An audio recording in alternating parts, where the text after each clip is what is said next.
पहले नासा, रूस और चीन और अब भारत। क्यों चांद को अपनी मुट्ठी में करना चाहती है पूरी दुनिया? और क्या है चंद्रमा से जुड़े वो डार्क सीक्रेट जो स्पेस एजेंसी हमसे छुपा रही है? जानेंगे धरती से चांद तक के इस रोमांचक सफ़र के बारे में। दोस्तों, भारत के चंद्रयान 3 के विक्रम लैंडर चांद की सतह पर सॉफ्ट लैंडिंग करेगा। वहीं रूस का लूना 25 भी चांद की तरफ रवाना हो गया है, जबकि साल 2024 में नासा भी अपने आर्टेमिस प्रोग्राम की तहत एक बार फिर एस्ट्रोनॉट को चांद पर भेजने वाला है और चीन भी जल्द ही एक और मून मिशन करने वाला है। लेकिन अब सवाल आता है कि इन सभी देशों को चांद पर ऐसा क्या दिख गया जो चारों ओर चांद पर पहले पहुंचने की होड़ मची हुई है। चांद से जुड़े ऐसे कौन से रहस्य हैं जिनसे पर्दा उठाते ही हमारा चांद को देखने का नजरिया ही बदल जाएगा। जानेंगे पृथ्वी से चांद तक के इस रोमांचक सफर के बारे में।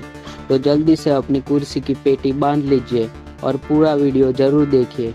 दोस्तों, चांद हमारी पृथ्वी से 3,84,400 किलोमीटर दूर है और अगर हम सीधा रास्ता पकड़ते हैं तो इसी के आसपास डिस्टेंस में ही हम चांद की सतह पर पहुंच जाएंगे, जबकि भारत के चंद्रयान 3 के रास्ते से चांद पर पहुंचने में 42 दिन लगेंगे, क्योंकि चंद्रयान 3 ने चांद की तरफ जाने का अंडाकार रास्ता चुना है, जिसमें वह पहले पृथ्वी के चक्कर लगाकर चांद की ओर एक लंबे रूट से बढ़ेगा और फिर चांद के चक्कर लगाकर लैंडिंग करेगा। लेकिन इसमें हमें एस्ट्रोनॉट के लिए बहुत खाना, ऑक्सीजन और पानी की ज़रूरत पड़ेगी, जैसे स्टोर करने के लिए बड़ा स्पेसक्राफ्ट चाहिए।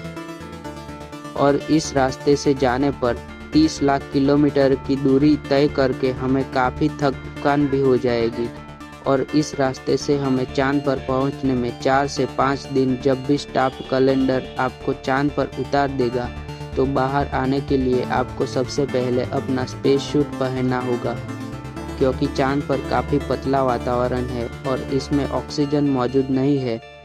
इसी वजह से सांस लेने के लिए आपको स्पेस सूट के पीछे लगे हुए ऑक्सीजन सिलेंडर का सहारा लेना होगा। स्पेस सूट पहनने के बाद जब आप चांद की सतह पर कदम रखेंगे तो खुद को काफ़ी हल्का महसूस करेंगे। दरअसल चंद्रमा का गुरुत्वाकर्षण पृथ्वी से 6 गुना कम है, लेकिन अगर पृथ्वी पर आपका वजन 60 किलोग्राम है तो चंद्रमा पर जाते समय आपका वजन 10 किलोग्राम हो जाएगा। इसी वजह से पहली बार चांद पर कदम रखते ही शुरुआत में आपका बैलेंस बिगड़ेगा और आप चलने के बजाय उछलते हुए जाएंगे। इसीलिए चांद की सतह पर संभल कर कदम रखना जरूरी है। और अब चांद की सतह की बात करें तो यहाँ पृथ्वी की तरह सीधे रास्ते नहीं बने हुए, बल्कि चांद की सतह उबड़ खाबड़ है और यहाँ जगह जगह पर पहाड़ और बड़े बड़े क्रेटर यानी गड्ढे हैं। चांद पर यह गड्ढे 20 सालों से गिर रहे उल्कापिंडों की वजह से है और यह 100 सेंटीमीटर से 25 किलोमीटर तक बड़े हैं। चांद की मिट्टी बिल्कुल ज्वालामुखी से निकलने वाली राख जितनी पतली है और इसका रंग भी पृथ्वी की मिट्टी से ज़्यादा डार्क, बिल्कुल सीमेंट की तरह होता है। इस मिट्टी में खुरदरा पर होने की वजह से आप जैसे ही उस पर कदम रखेंगे तो आपको पैरों के निशान पड़ जाएंगे, जिस वजह से चांद पर सबसे पहले कदम रखने वाले एस्ट्रोनॉट नील आर्मस्ट्रॉन्ग और बज एल्ड्रिन के पैरों के निशान आज भी मौजूद है। अब चांद की खूबसूरत जमीन देखने के बाद साथियों, आप अपनी नज़रें जब ऊपर की तरफ करेंगे तो आपको हमारी पृथ्वी भी दिखाई देगी। जैसे पृथ्वी पर चांद का उदय होता है, वैसे ही चांद पर भी पृथ्वी का उदय होता है। बस फर्क इतना है कि पृथ्वी से देखने पर चांद काफ़ी छोटा लगता है और चांद से देखने पर पृथ्वी बहुत बड़ी दिखाई देती है और यहाँ से धरती की खूबसूरती देखकर आप खुश हो जाएंगे। अगर आप चांद के उत्तरी ध्रुव पर लैंड करोगे तो आपको अपने आसपास भूतकाल में फैले हुए स्पेस मिशन के स्पेसक्राफ्ट और सैटेलाइट के टुकड़ों के साथ प्लास्टिक बैग में भरा हुआ कूड़ा भी दिखेगा। यह कूड़ा नासा के उन 12 एस्ट्रोनॉट से फेंका है जो चांद पर जा पाए। दरअसल इनबॉक्स में इनका मलमूत्र और खाने के ड्राई फ्रूट्स और बिस्किट्स है। आप चांद के दक्षिणी ध्रुव पर उतरते हैं, जहां 4 साल पहले चंद्रयान-2 क्रैश लैंड होकर गिरा था, तो वह आज भी आपको इतनी बुरी कंडीशन में नहीं मिलेगा, क्योंकि क्रैश लैंड होने के बाद ना तो वह बारिश और ना ही तूफानी बवंडर से रूबरू हुआ है। इसीलिए अगर आप उसे अपनी स्पेस क्राफ्ट में फिट करके पृथ्वी पर वापस ले आए तो उसे ठीक करके वापस भेजा जा सकता है। दोस्तों, आप यह तो जानते ही होंगे कि इस पेज के सभी ऑब्जेक्ट पर अचानक उल्का पिंडों की बारिश हो जाती है। यह तो अच्छा है कि पृथ्वी की मैग्नेटिक फील्ड इन उल्का पिंडों को या तो साइड में धकेल देती है या फिर ग्रेविटी और एटमॉस्फेयर इसे धरती तक पहुंचने नहीं देते। लेकिन चांद की मैग्नेटिक फील्ड पृथ्वी के मुकाबले काफ़ी कमज़ोर है, इसकी ग्रेविटी भी कम है और यहाँ घना वातावरण भी मौजूद नहीं है। इसी वजह से चांद पर लगातार उल्कापिंडों की बारिश होती रहती है। ऐसे में कोई भी उल्कापिंड गिरकर आपको पल भर में मौत के घाट उतार सकता है।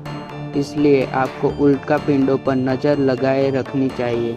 बैठे कमांडर सेंटर के वैज्ञानिकों से लगातार संपर्क बनाए रखना होगा, क्योंकि चांद पर वातावरण ना होने की वजह से साउंड वेव चल नहीं पाते।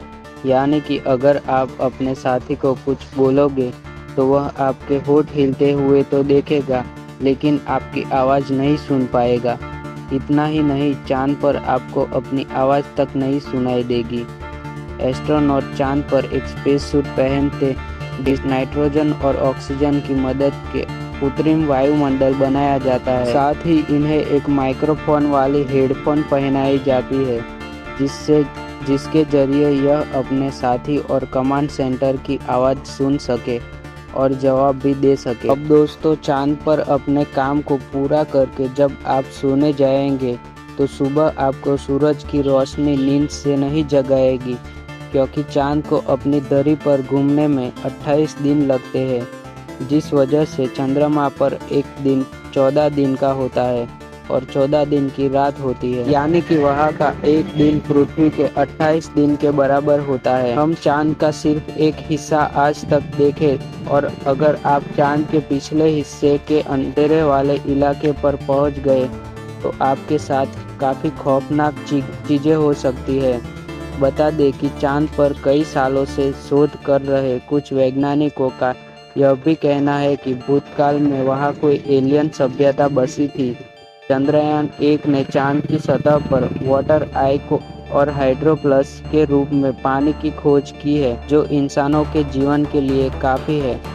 इसके अलावा अंतरिक्ष में चांद ही पृथ्वी के सबसे करीब है, इसलिए भविष्य में वहां जाकर बसना हमारे लिए काफ़ी किफ़ायती साबित होगा। दोस्तों, अगर भविष्य में मौका मिले तो क्या आप चांद पर जाकर बसना चाहोगे? अपनी राय कमेंट में ज़रूर बताएं। आज के लिए इतना ही। आपकी आखिरी जिम्मेदारी इस वीडियो को लाइक करके शेयर करने की है। इससे ज़्यादा मित्रों तक शेयर करें ताकि इन्हें भी जानकारी मिल सके। और भी ऐसी नॉलेजेबल वीडियो के लिए अपने भरोसेमंद चैनल को सब्सक्राइब जरूर करें।